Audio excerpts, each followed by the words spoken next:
ایک بات 24 مارچ 1971 کو، یہ ریکارڈ کی بات ہے، یحییٰ خان جاتا ہے وہاں ڈھاکہ میں اور ان کو کہتا ہے کہ ہم نے تمام مسائل بات چیت کے ذریعے حل کریں گے، کیونکہ سب سے بڑی پولیٹیکل پارٹی عوامی لیگ جیت چکی تھی 160 سیٹیں آؤٹ آف 162۔ ان کو کہا جی آپ سے بات چیت کے ذریعے حل کریں گے، بیٹھ کے سیٹل کریں گے۔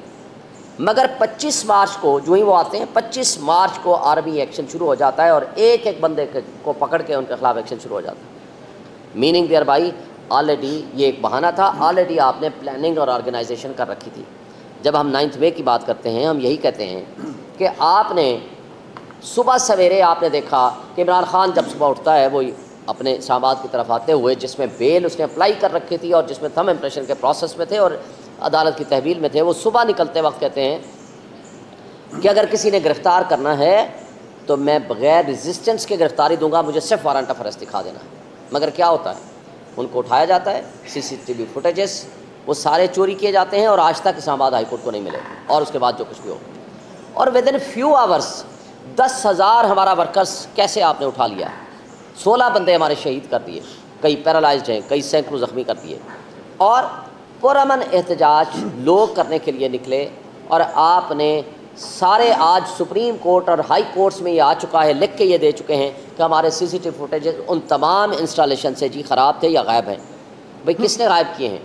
اسلام آباد ہائی کورٹ سے لے کر آپ کے کور کمانڈر ہاؤس تک، اور پھر اس کے بارے میں کوئی کچھ نہیں کہتا۔ وہ یہ کہتے ہیں، خود کہتے ہیں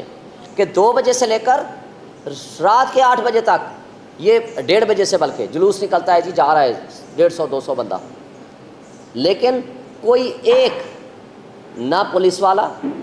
نہ ان کی اپنی ارینجمنٹ سیکیورٹی، نہ کوئی راستے میں کوئی ان کو روکتا ہے۔ اور وہاں یہ خود بتاتے ہیں کہ جناب کہا جا رہا ہے کہ اندر نہ جائیں، لیکن کیسے ہوا، کیا ہوا، وہ CCTV فوٹیجز غائب کر دی گئی اور اس کی بہت ساری تفصیلات آپ کے سامنے بھی آ چکی ہیں۔ مگر آپ نے دیکھا کہ پرسوں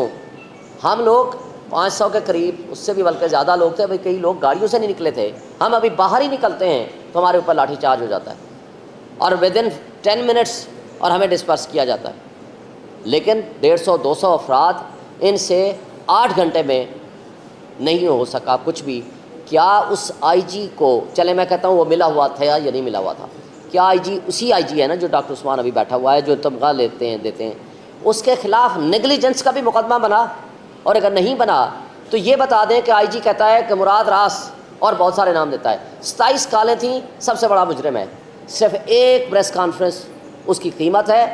اور وہ ہے آپ ایکوٹل ہو جائے گی، آپ بری و ذمہ ہو جائیں گے ایک پریس کانفرنس کرتے ہیں۔ اسی طرح اندریب عباس اور خدیجہ شاہ ایک گاڑی میں جا رہے ہیں احتجاج کے لیے، لیکن وہ 8 مہینے بعد اس کی ضمانت ہوتی ہے، اور آج تک ہماری باقی خواتین ساری کی ساری جیلوں میں پڑی ہیں، لیکن وہ ایک دن کے لیے جیل نہیں گئی، کیوں کہ پریس کانفرنس ہوگی۔ اگر یہ فالس فلیگ آپریشن نہیں تھا، یہ واقعی سچا واقعہ آپ بتاتے ہیں جس کی جوڈیشل انکوائری بھی آپ نہیں کراتے، مگر مجھے بتائیں کہ پھر آدھے لوگ تو وہ ایک پریس کانفرنس کے ذریعے فارغ ہو جاتے ہیں، اور جو عمران خان کے ساتھ وفا کرتے ہیں وہ آپ کے لیے سب سے آخر میں، اور ابھی تک وہ پابند سلاسل بھی ہیں اور جیلوں میں بھی سڑیں گے۔ اور دوسری طرف کہا جاتا ہے کہ جناب ملٹری ٹرائل ہی اس کا حل ہے۔ کیا کہتے ہیں؟ 3 چیزیں ذہن میں رکھ لیں، دنیا کا کوئی قانون اور آئین آپ کو یہ نہیں بتائے گا کہ آپ اس کے مدعی بھی ہیں، آپ کہتے ہو ہمارے اوپر اٹیک ہوا، نمبر 2 آپ کہتے ہو ہم گواہ بھی ہیں، irrefutable ہمارے پاس ایویڈنس ہے، ناقابل تردید شواہد، نمبر 3 ہم ملٹری ٹرائل کے ذریعے سزا بھی دیں گے، منصف بھی خود ہیں۔ تو بھائی دنیا میں کوئی اصول نہیں ہوتا، قانون نہیں ہوتا کہ خود مدعی، خود گواہ، خود آپ منصف بن جائیں۔ اس طریقے سے سپریم کورٹ سے گزارش ہے فوری طور پر ان کا فیصلہ کریں، لوگوں کو ان کے حقوق دیں، اور اس طرح کا جو ظلم ہو رہا ہے ایک جنگل کے بادشاہ کے ذریعے، وائسرائے اور اپنے کٹ پتلیوں کے ذریعے، اس ملک میں جس طرح آئین اور قانون کی پامالی ہو رہی ہے اس کو ختم کیا جائے۔ اور میں آخر میں یہ کہوں گا کہ پاکستان بزنس کمیونٹی نے یہ آپ کو کہا ہے کہ جناب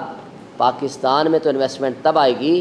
جب آپ پاکستان کے انویسٹرز کو بھی، جو پیسہ یہاں سے لے کر باہر بھاگ رہے ہیں، ان کو تو آپ اعتماد دیں۔ جب یہاں اعتماد نہیں ہوگا، اور اعتماد تب ہوگا جب قانون کی حکمرانی ہوگی، انصاف کا نظام درست ہوگا، عوام کے فیصلوں کو، جو حق حکمرانی ہے وہ عوام کا ہے، ان کو تسلیم کیا جائے گا، اور جمہوریت ایک تماشا نہیں ہوگی، جمہوریت حقیقت میں جمہور کے فیصلے کو تسلیم کرنا ہے۔ اور آخری بات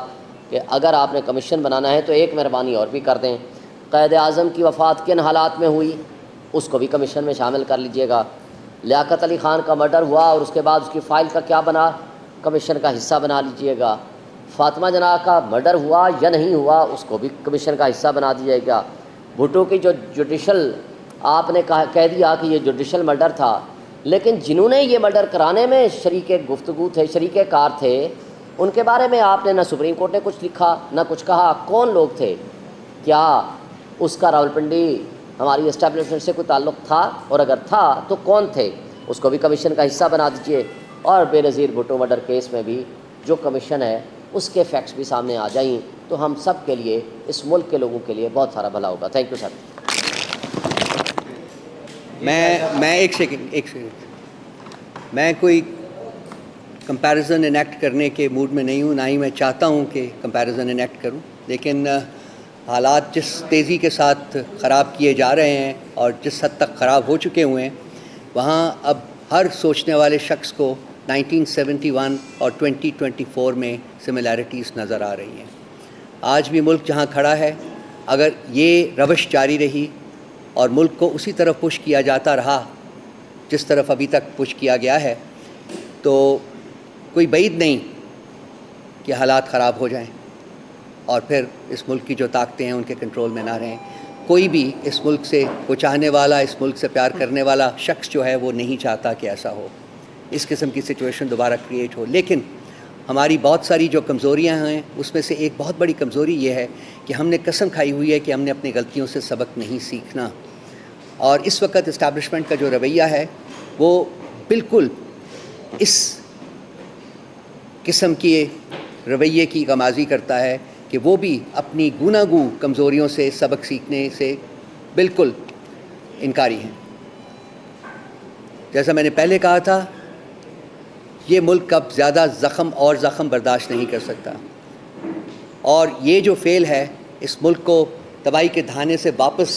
مین سٹریم میں لانے کے، اس میں پاکستان کے ہر ادارے کو ایک اپنا رول ادا کرنا پڑے گا، جو کہ آئین میں مختص ہے،